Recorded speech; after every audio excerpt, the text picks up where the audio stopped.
زه خدمت الله د تڼیو ولسوالۍ د نریز ځای لیسې زده کوونکی یم.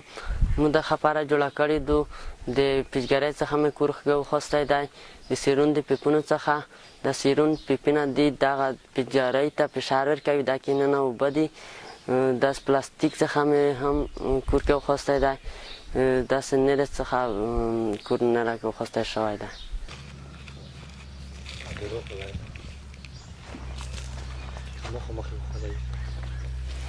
زده کوونکو څخه مې هیله ده چې خپل مطالعې ته دوام ورکړي او یوازې دې ته دوام ورکړي. مطالعې ته باید دی چې تلیفونه په ځي تلیفون ورسره وخولي، باید یو کتاب سره وخولي چې دی خپله ګټه په راتلونکي کې ښه جوړ شي.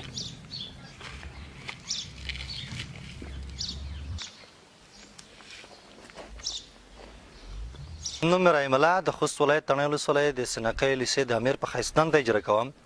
خوشبختانه په افغانستان کې موږ ښه کدرونه لرو، پرمختللي فکرونه لرو او دا ډول اذهان او فکرونه شته چې دوی کولی شي چې د ملک او ډېر مشکلاتو ته اوږه ورکړي.